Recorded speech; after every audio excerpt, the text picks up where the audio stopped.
नमस्कार। आज हमारे साथ में श्री हीरालाल मौर्य जी हैं जो योगा के एक्सपर्ट्स हैं और उनसे हमने योगा पहले किया है साथ में और कॉलोनी में कराते हैं। और आज मैं आपको उनके द्वारा डिफरेंट स्टेप्स डिफरेंट बीमारी के लिए मैं वो सब गाइड करेंगे। और अब मैं अलग हट जाता हूँ, आप करेंगे, ठीक है?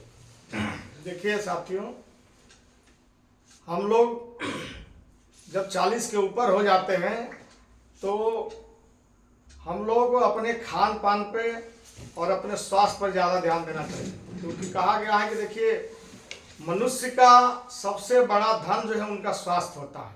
अगर हम स्वास्थ्य हमारा सही रहेगा तो उससे सब कुछ हम अर्जित कर सकते हैं, धन दौलत, या कहीं आ सकते हैं, जा सकते हैं। तो इसलिए मेरा ये कहना है सभी साथियों से या माताओं बहनों से कि आप लोग जब 40 के ऊपर हो जाए तो अपने स्वास्थ्य पर विशेष रूप से ध्यान दें। हम लोग हर चीज़ पर समय तो देते हैं, लेकिन अपने स्वास्थ्य के ऊपर हम ध्यान देते नहीं हैं। तो मेरा आप लोगों से यही गुजारिश है कि आप लोग कम से कम, ज़्यादा तो नहीं, कम से कम आधा घंटा सुबह जब जगें, ब्रश व्रश करके फ्रेश होकर कुछ सूक्ष्म व्यायाम करें और कुछ हम जो है प्राणायाम बताएंगे, उसको पर डे आप आधा घंटा अपने शरीर पर ध्यान देंगे तो आप हमेशा स्वस्थ रहेंगे, डॉक्टर के पास नहीं जाना पड़ेगा। तो मैं कुछ आप लोगों को सूक्ष्म व्यायाम पहले बताता हूँ। सबसे पहले पैरों का मैं व्यायाम बता रहा हूँ कि देखिए कभी कभी हम देखते हैं कि हमारे पैर बिल्कुल जाम हो जाते हैं, पैरों में झंझनाहट होने लगता है। तो इसके लिए कुछ मैं स्टेप्स बता रहा हूँ जिससे हमारे कमर से लेकर और जो हमारे पैर के पंजे के अंतिम जो उंगली है वहाँ तक ब्लड का सर्कुलेशन हमेशा बना रहेगा। तो इसके लिए सबसे पहले हम क्या करेंगे कि बिल्कुल सीधे बैठ जाएंगे और दोनों पंजे आपस में सटा लेंगे पैर के और अपने उंगली का एक्सरसाइज करेंगे। देखिए ये 5 से 7 बार स्टेप करने के बाद फिर बिल्कुल अपने पैर के पंजे को प्रयास करेंगे तो पृथ्वी में सटाने का, सटेगा नहीं लेकिन प्रयास करेंगे। फिर धीरे धीरे दोनों पंजे को अपने साइड में इसको प्रयास करिए, अपने तरफ खींचिए,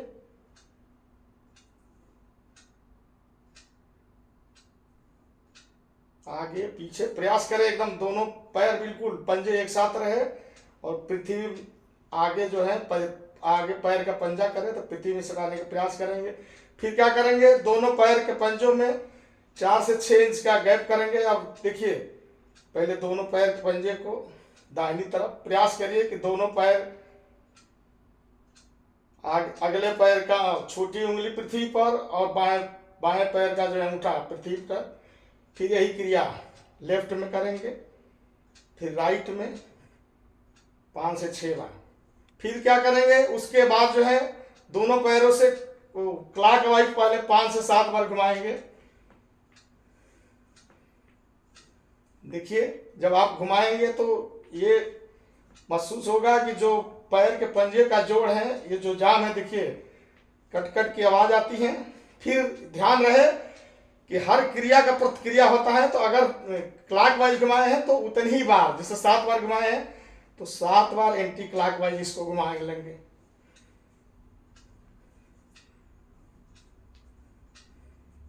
ये देखिए अब पैर के पंजे का हमारा जो है एक्सरसाइज हो गया, ये एक स्टेप हो गया।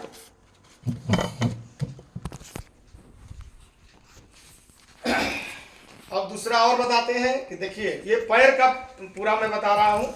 बायां पैर बिल्कुल सीधा, पंजे पृथ्वी की तरफ तनी स्थिति में रहेगी। दाहिने पैर का पंजे से जो है दाहिने पैर का घुटना पकड़ लेंगे और ये जो 5 उंगलियां हैं हमारे हाथ की, पैर के बाएं पैर की उंगली में इसको फंसा लेंगे। इसको क्लॉकवाइज 5 बार, 5 बार एंटी क्लॉकवाइज। पैर का एक्सरसाइज बता रहा हूं, ध्यान रहे कि आपका रीढ़ गर्दन सीधी रहे, बायां पैर बिल्कुल सीधा।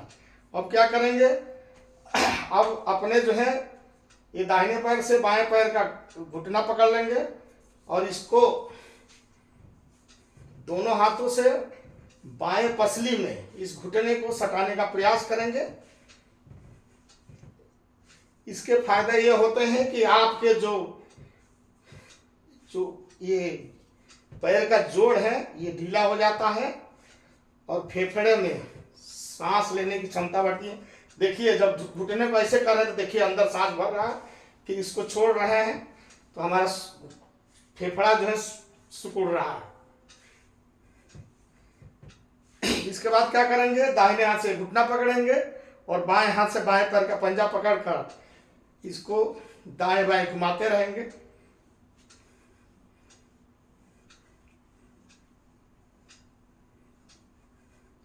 अब यही क्रिया दूसरे पैर से करेंगे। अब क्या करेंगे, हमारा दाहिना पैर बिल्कुल सीधा रहेगा, दाहिने पैर का पंजा पृथ्वी साइड में तनी स्थिति में रहेगा और वही क्रिया दोहराएंगे। देखिए पांचों उंगली को ये बाएं पैर के उंगलियों में फंसा लेंगे और यहाँ पकड़कर पंजे को देखिए क्लॉकवाइज 5 से 7 बार घुमाएंगे, फिर एंटी क्लॉकवाइज। उसके बाद अब देखिए, अब दोनों हाथों से ये बाएं पैर का घुटना पकड़ेंगे और इस घुटने को दाहिने पसली में सटाने का प्रयास करेंगे। जो सीने की दाएं पसली है यहाँ पर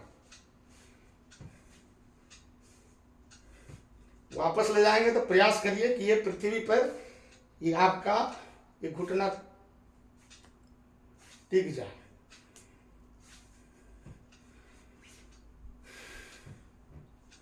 अब देखिए साथियों, कुछ लोगों का जो 40 साल के ऊपर हो जाते हैं तो कहते हैं कि देखिए हमारे घुटने में यहाँ दर्द हो रहा है, तो उसके लिए हम क्या करेंगे, दोनों बिल्कुल अपना जो है शरीर बिल्कुल सीधा रहेगा, गर्दन सीधी रहेगी और देखिए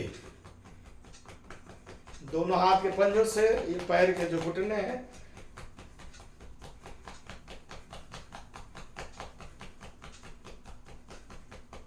ये अभ्यास करने से हमारे जो घुटने में लोगों को दर्द बना रहता है तो दर्द बिल्कुल ठीक हो जाएगा।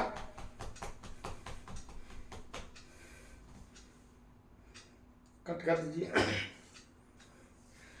अब देखिए, अब अपन क्या करेंगे कि दोनों हाथ को दाहिनी तरफ, देखिए वज्रासन में कैसे बैठने का सही तरीका, दोनों हाथ के पंजे को पहले दाहिनी तरफ ले जाएंगे, दोनों पैरों को मोड़ेंगे बाएं तरफ और धीरे से यहीं से बैठ जाएंगे। ये तरीका होता है वज्रासन का। और वज्रासन एक ऐसा आसन है जो खाने के बाद और खाने के पहले ये दोनों स्थिति में करेंगे तो ये हमें लाभ देता है। एक ऐसा आसन है आपके शरीर को वज्र के समान बनाता है। बैठने का सही विधि है कि पीछे देखेंगे, देखिए ये दोनों पंजों को आपस में सटा लेंगे, ये जो भी आकार बन रहा है इसमें अपना दोनों नितंब रख देंगे। ये देखिए पीछे से देख लीजिए। उसके बाद आगे से दोनों घुटने भी मिले रहेंगे। अब आगे का पोजीशन दिखा देते हैं। कुछ लोग क्या करते हैं कि इस तरह बैठते हैं, नहीं, सही आसन ये इसका वज्रासन का ये है, दोनों घुटने आगे से मिले हुए, बाएं साइड में जो हमारे दोनों पैर के जो भी आकार बनता है इसमें अपना नितंब रखेंगे और दोनों हाथ बिल्कुल दोनों घुटने पे। ये सही पोजीशन है वज्रासन का। एक ऐसा आसन है कि इसमें कहीं से आप थके आए और ये आपको लगे कि हमें पैरों में जो है दर्द हो रहा है, इस आसन में आप बैठ जाएंगे, बिल्कुल 5 मिनट बाद बिल्कुल आपको रिलैक्स मिलेगा। तो इसलिए, और वज्रासन एक ऐसा आसन है कि अगर आप जैसे शाम को मान लीजिए खाना खाए हैं और मान लीजिए लेट हो गया है, अब बाहर टहलना है, कहा तो भी गया है कि खाना रात में खाने के बाद 100 कदम चलना चाहिए, लेकिन अगर 100 कदम चलने के बजाय आप वज्रासन में 1 मिनट बैठ जाते हैं तो 1 किलोमीटर चलने के बराबर फायदा ये करता है और खाना आपका जो है आसानी से पच जाता है। साथियों, अब एक देखिए वज्र आसन के बाद अगला एक आसन बता रहे हैं। आजकल देखिए खान पान समय से न कोई सो रहा है न जग रहा है और खान पान भी हम ज़्यादा बाहर की चीज़ों खाते हैं, तो इससे एक बीपी की समस्या आ रही है। देखा जाता है अक्सर लोगों में जो 40 साल के हो जाते हैं या 40 साल के पहले भी देखा जा रहा है कि लोगों में बीपी की समस्या और शुगर की समस्या ये हो जाती हैं। तो इसके लिए एक मंडूक आसन बताया सबसे कारगर आसन होता है। इसमें क्या करते हैं कि दोनों हाथों को ये मुट्ठी ये बांध लीजिए, और ये अंगुष्ठ मूल इसको बोलते हैं। दोनों हाथ के जो अंगुष्ठ मूल है वो नाभि के दाएं बाएं ऐसे टिका लेंगे, और ये जो हमारी छोटी उंगली है इस नीचे वाले छोटी उंगली को यहाँ पर टिकाएंगे। अब देखिए, गहरा सांस भरें, धीरे धीरे, जल्दी नहीं, धीरे धीरे सांस निकालते हुए गर्दन सीना आगे की तरफ रहेगा, धीरे धीरे। कुछ जरूरी नहीं है कि एकदम बिल्कुल झुक जाएंगे। ध्यान ये देना है कि जब हिप हमारे दोनों एड़ी से उठने लगे तो वहीं पर रुक जाइएगा। जरूरी नहीं है कि बिल्कुल, जितना हो सके। कुछ लोग होंगे जैसे ज्यादा आगे नहीं झुकाएंगे, इतने जाइए, लेकिन ये ध्यान रहे कि हमारा जो नितंब है हमारे एड़ियों से सटा है। कुछ लोग का देखेंगे गलत पोजीशन क्या करते हैं कि आगे ज्यादा झुकने के लिए ऐसे उठ जाते हैं। हमको नमाज नहीं पढ़ना, हमको क्या करना है, अंगुष्ठ मिले बताए, सांस भरेंगे धीरे धीरे। देखिए, सांस छोड़ते जाइए, आगे की तरफ झुकते जाइए। जब आपको महसूस होने लगे कि हमारा नितंब एड़ियों छूट रहा, बस वहीं पर रुक जाएंगे। सांसें यहाँ नॉर्मल कर लेंगे, नॉर्मल सांस लेते रहेंगे, धीरे धीरे सांस भरते हुए वापस आएंगे। एक और इसी का दूसरा रूप है, अपने बाएं हाथ को कप बनाइए, और ये नाभि मूल है, ये जो नाभि देख रहे हैं उसके बीचों बीच इसको रख लीजिए। फिर दाहिने हाथ को कप बनाइए, और बाएं हाथ के ऊपर जो कप बना है उसको रख लेंगे। फिर गहरा सांस भरेंगे। देखिए, सांस भरे, धीरे धीरे धीरे धीरे झुकते जाएंगे।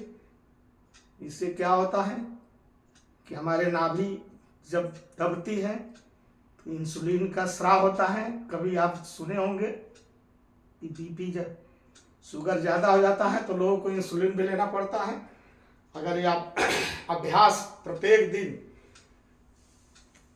3 से 4 बार, 3 बार इस तरह कर लें, 3 बार एक कप बनाकर 3-3 बार करें, तो मेरा दावा है कि 1 माह के बाद अगर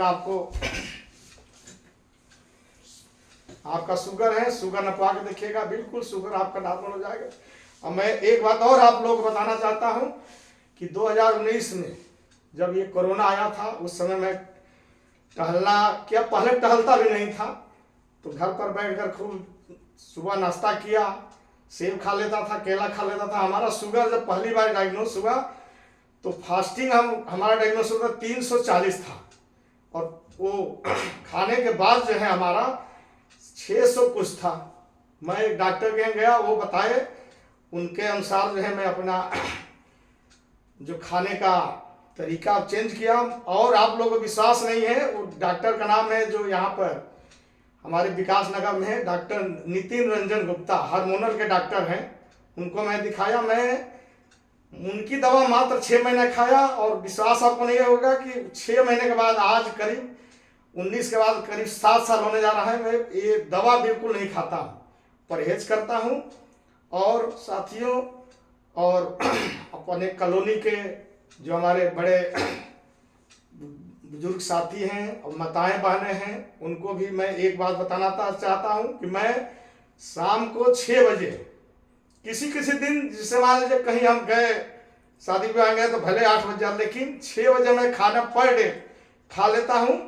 और आप लोगों को विश्वास नहीं है कि मेरा वजन 70 किलो था, मैं इस समय मेरा वजन 62 किलो है। और लगभग 6 माह के बाद, 6 माह शुगर की दवा खाने के बाद आज करीब 7 साल हो गया, कोई शुगर की दवा नहीं खाता हूँ। समय समय जगता हूँ, रात में जल्दी में सो जाता हूँ, 9:30-10 बजे तक मैं सो जाता हूँ। तो साथियों, ये तो बताए, अगला एक और आसन बताने जा रहा हूँ मैं आप लोगों को। कटकर जी साथियों, एक मैं और दूसरा आसन बता रहा हूँ। ये आसन इसको कहते हैं सशक आसन, और बाल आसन के रूप में भी इसको जाना जाता है। क्या करेंगे, वज्रासन की स्थिति में बैठे रहेंगे। अब यहाँ क्या करेंगे, अपने दोनों पैरों को, दोनों पैर घुटने को बिल्कुल खोल देंगे, दोनों हाथ बिल्कुल, हाथ के हथेली पृथ्वी एकदम शरीर के नजदीक से नजदीक। अब देखिए, धीरे धीरे अपने दोनों हाथ के पंजों को खिसकाते जाइए, धीरे धीरे खिसकाते जाएंगे।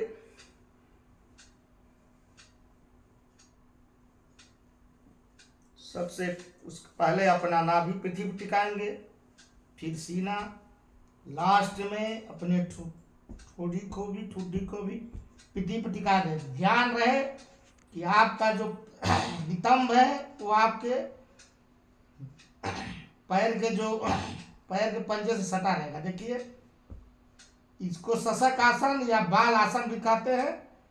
इससे क्या होता है कि समर्पण की भावना जागृत होती है। अगर किसी को बार बार गुस्सा आता है या किसी के बारे में आप गुस्से में गलत सोचते हैं, ये देखिए, इससे समर्पण की भावना इंसान के अंदर जागृत होता है। अब क्या करेंगे, कुछ देर बाद धीरे धीरे पंजे को ऐसे टिकाते रहेंगे। आपका बिल्कुल गर्दन सीधा रहेगा। धीरे धीरे देखिए, पंजे को धीरे धीरे जहां से अब आप आगे ले गए हैं, धीरे धीरे वापस आ जाएंगे। अब साथ ही यहीं पर करेंगे सिंह गर्जना। अब देखिए, इसमें ये दोनों हाथ की हथेली हमारी ऐसे सीधी थी, अब दोनों हाथ की हथेली ऐसे पलट लेंगे, सीना आगे तानेंगे। सिंह गर्जना में ये होता है, बता देते हैं कि देखिए, गले में खराश होता है या गले में कभी कभी आप लोग ध्यान दिए होंगे कि पता लगा आजकल जो है गले का कैंसर वाला बहुत। तो इससे क्या होता है, आप सिंह गर्जना करेंगे तो छोटी मोटी अगर गले में कोई ब्लॉकेज होगा या खराश होगा या बार बार खांसी आती होगी, ये दूर होगी। अब इसकी विधि मेन ये है कि दोनों हाथ ऐसे सीना आगे निकाल देंगे और जीभ को मैक्सिमम जितना बाहर निकालिए और मधुर गर्जना करनी है। गर्जना जो है कर्कश नहीं होना चाहिए, तेज नहीं होना चाहिए। और जीभ जब बाहर निकाल देंगे 3 से 4 बार करेंगे। सांस बाहर निकली हुई अवस्था में सांस लेंगे और जीभ को अंदर नहीं करना है। देखिए विधि कैसे,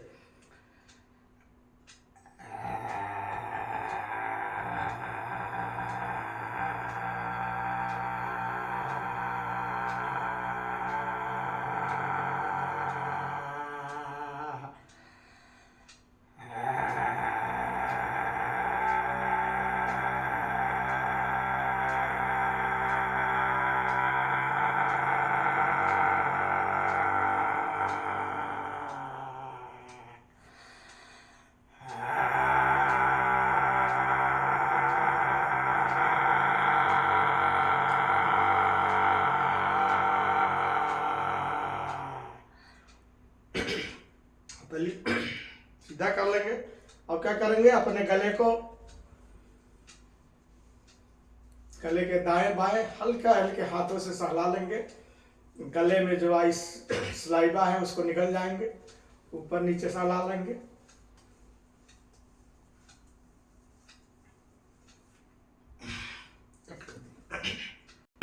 देखिए, अभी जो मैं आसन बताया हूं आगे की तरफ झुकने वाला, तो हमेशा याद ध्यान रखिए, जो भी आसन किया जाता है हर आसन का एक उपासन होता है। जैसे अभी सूक्ष्म व्यायाम बताया तो बताया कि 5 बार दाएं दोनों पंजे ले जाइए, 5 बार दाहिने ले जाइए। उसी तरह देखिए, जब हम जो आसन किए हैं आगे की तरफ हमारी आंतें जो है दबी है, सिकुड़ी हुई है, तो हर आसन का एक उपासन होता है। अब अगला इसका उपासन करेंगे अपने आंतों को सही करने के लिए। ये उष्ट आसन में बताने जा रहा हूं। क्या करिए, दोनों घुटने के बल आप खड़े हो जाइए और दोनों घुटने में और दोनों पैर के पंजे में कंधे के बराबर फासला कर लेंगे हम। अब इस आसन से क्या होता है कि हमारी जो है आंतें एक तो अपने जो सिकुड़ी हुई है आंतें हमारी फैल जाती हैं, और दूसरा हमारा जो रीढ़ का जो बैलेंस है उस आसन से, कभी देखेंगे कि रीढ़ ऐसे लोग झुक कर चलते हैं, तो इससे हमारे रीढ़ भी जो है सही हो जाता है। अब क्या करेंगे, दोनों हाथ कमर पर रखेंगे और धीरे धीरे देखिए, धीरे धीरे दाहिने हाथ को ऊपर ले जाएंगे। धीरे धीरे दाहिने हाथ के पंजे से दाहिने पैर का एड़ी पकड़ लेंगे। फिर धीरे धीरे अपना बायां हाथ हटाएंगे, बाएं पैर के बाएं हाथ के पंजे से बाएं पैर की एड़ी पकड़ लेंगे, गर्दन नीचे झुका लेंगे, सीने को आगे की तरफ तान देंगे, प्रयास करिए आपके दोनों घुटने और कमर में, कमर बिल्कुल 90 डिग्री पर है। देखिए, इससे क्या होता है, हमारे फेफड़े में सांस लेने की क्षमता बढ़ती है, हमारे रीढ़ दोष जो होता है वो रीढ़ दोष भी दूर होता है। वापस आ लेने के लिए क्या करेंगे, पहले दाहिना हाथ हटाएंगे एड़ी से, दाहिने कमर पर रखेंगे, फिर बायां हाथ हटाकर बाएं कमर पर रखेंगे और इस स्थिति में आकर 1-2 सांसें बिल्कुल गहरी सांस भरेंगे, क्योंकि इसमें चक्कर आने का भी डर रहता है। और वज्रासन में फिर बैठेंगे। उसके लिए करेंगे, सबसे पहले पीछे अपने दोनों पैर के पंजे आपस में मिलाएंगे, फिर आगे से दोनों घुटना मिला लेंगे और धीरे धीरे अपने आसन पर बैठ जाएंगे। ये हमारा उष्ट आसन है, आगे की तरफ झुकने वाला जो आसन किए थे इसका उपासन है उष्ट आसन।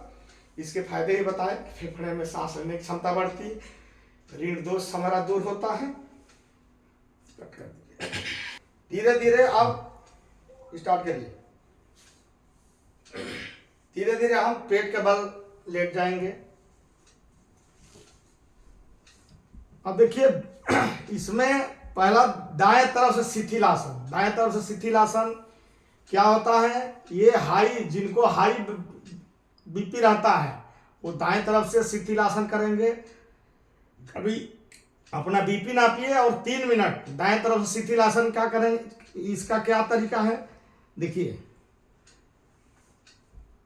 दाहिना पैर बिल्कुल सीधा रहेगा, ये दाहिना हाथ है हमारा, ये दाहिना हाथ पैर की तरफ बिल्कुल ऐसे सीधा रहेगा, दाहिना कान और गाल बिल्कुल पृथ्वी से टिका हुआ, बायां पैर मोड़कर बाएं पैर का पंजा दाहिने पैर के घुटने से लगाएंगे और बाएं हाथ की हथेली सीने के जस्ट सामने।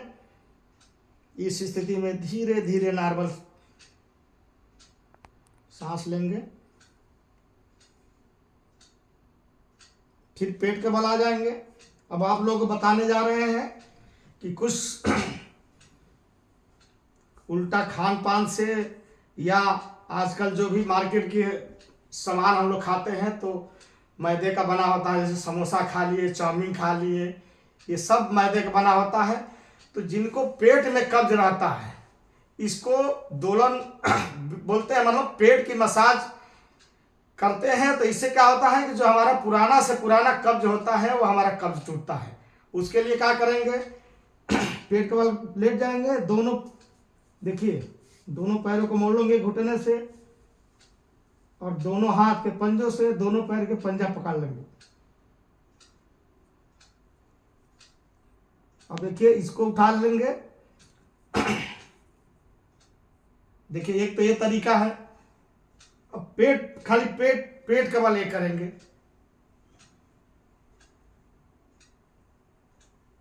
दूसरा एक तरीका है कि दोनों हाथ है हमारे ऐसे पीठ पर रख लेंगे, दोनों हाथ में ये देखिए ग्रिप बनाएंगे, ऐसे ग्रिप बना दिए, आगे से धड़ उठाएंगे, पीछे से दोनों पैर बिल्कुल सीधा रहेगा। देखिए, पैर उठा लिए, बस दाएं बाएं दोलन करेंगे। देखिए, पेट के बल ही दोलन करना है, यानी कि पेट ही पृथ्वी पर टिका रहे। इसको 2 से 3 मिनट कर लेंगे, पुराना से पुराना कब्ज हमारा टूट जाएगा।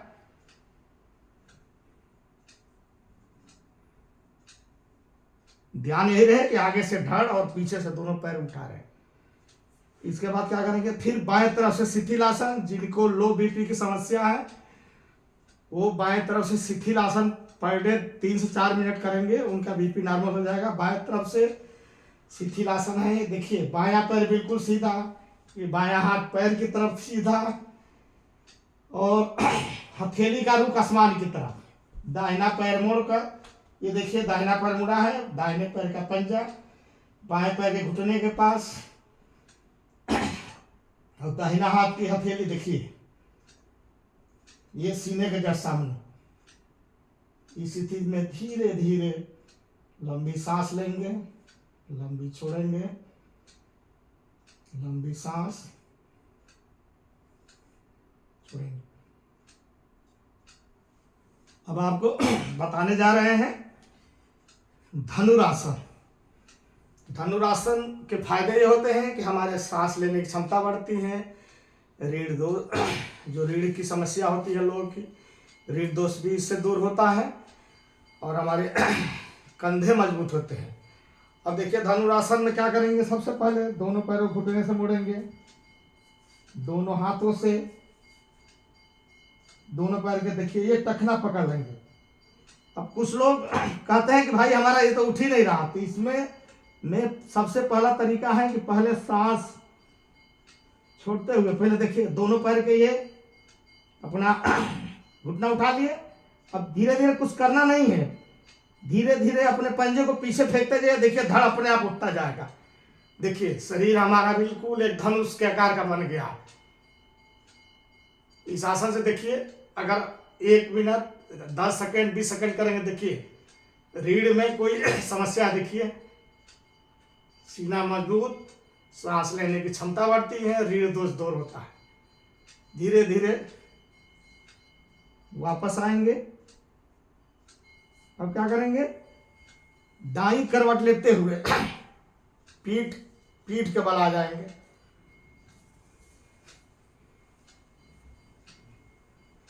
और सब आसन में हम विश्राम करेंगे। देखिए कोई भी आसन करने के बाद उसके बाद शरीर को विश्राम आवश्यक है। जब विश्राम हम करते हैं तो सबसे बढ़िया तरीका है सब आसन में विश्राम करना है।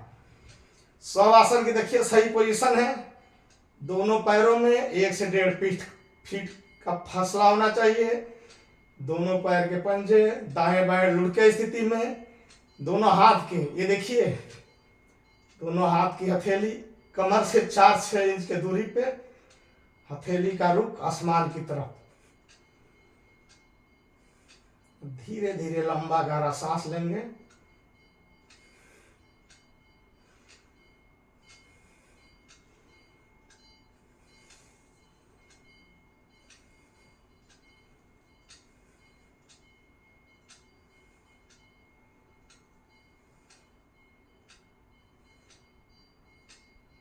कट कर दीजिए शवासन की सही। देखिए अब एक अगला और आसन है जो पेट की हमारी जो पेट में चर्बी जमा हो गई है और बहुत दवा खाने के बाद इलाज करने के बाद भी ये नहीं, पेट जो है हमारा कम नहीं हो रहा है। तो देखिए इसके लिए एक आसन है, इसको बोलते हैं पादोत्तान आसन, यानी कि पैर को ऊपर उठाना। देखिए अब सबसे पहले क्या करिए, दोनों पैर के पंजे बिल्कुल सीधा, पैर के पंजे पृथ्वी की साइड में देखिए तने स्थिति में रहेगी। दोनों हाथ की हथेली कमर के दाएं बाएं, हथेली का रुख पृथ्वी की तरफ। सबसे पहले क्या करेंगे, 4 से 6 इंच जो है अपने दोनों पैर के पंजे को उठाएं। प्रयास करिए, अगर गिनती का सहारा ले लेते हैं तो 10 की गिनती रोकिए, यहाँ पर रोके रहेंगे। उसके बाद फिर अपने दोनों पैरों को 30 डिग्री पर उठाइए। अब देखिए इसमें जो उठा रहे हैं, देखिए कितना तनाव आ रहा है, ये पेट बिल्कुल खींच रहा है। 10 गिनती गिनने के बाद धीरे धीरे मतलब समर्थ के अनुसार करना है। शुरू में जब स्टार्ट करिए तो 5 गिनती तक या 3 गिनती तक, फिर इसको 60 डिग्री पर उठाइए। देखिए ये यहां से लेकर ये पैर बिल्कुल बिल्कुल तन रहा है। फिर क्या करेंगे, इसको 90 डिग्री पे उठाएंगे। जब 90 डिग्री पे उठा लेंगे तो बिल्कुल पैर के पंजे आसमान की तरफ रखें। जब 90 डिग्री पे उठा लेते हैं तो देखिए कुछ हमको आराम महसूस होता है। अब क्या करेंगे, धीरे धीरे फिर 60 डिग्री पर लाएंगे। दोनों पैर के पंजे को गिनती का सहारा ले लें। 10 गिनती तक हम रोक रहे हैं, आप शुरू में 3 गिनती रोकिए। फिर इसको 30 डिग्री पर लाइए। फिर दोनों पंजे को 4 से 6 इंच की दूरी पर रखें। जब धीरे धीरे पृथ्वी पर टिकाकर फिर शवासन में विश्राम। शवासन का देख लीजिए सही पोजीशन, कि हर एक आसन करने के बाद शवासन में विश्राम करना जरूरी है। जब हम विश्राम करते हैं तो जो आसन किए हैं उसमें हमारी एनर्जी जो खर्च होती है, एनर्जी पुनः जो है वापस आ जाती है। देखिए सही पोजीशन एक बार और बता दे रहे हैं। दोनों पैर के पंजों में 1 से 1.5 फीट का फासला, दोनों पैर के पंजे दाएं बाएं रुख के स्थिति में, दोनों हाथ की हथेली कमर के दाएं बाएं।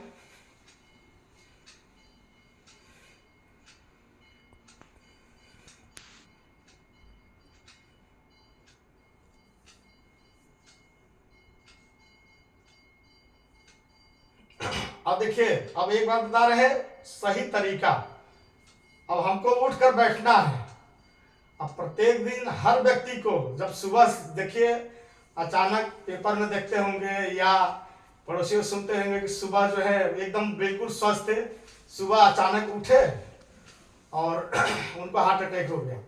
क्या होता है, रात में जब हम सोते हैं तो सारा ब्लड जो है हमारा यहाँ पर जमा हो जाता है।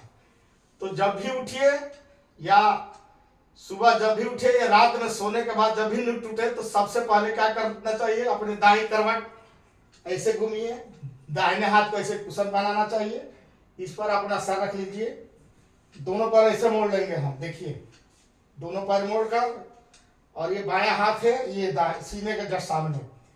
इस स्थिति में 1 से 2 मिनट धीरे धीरे सांस लेना चाहिए।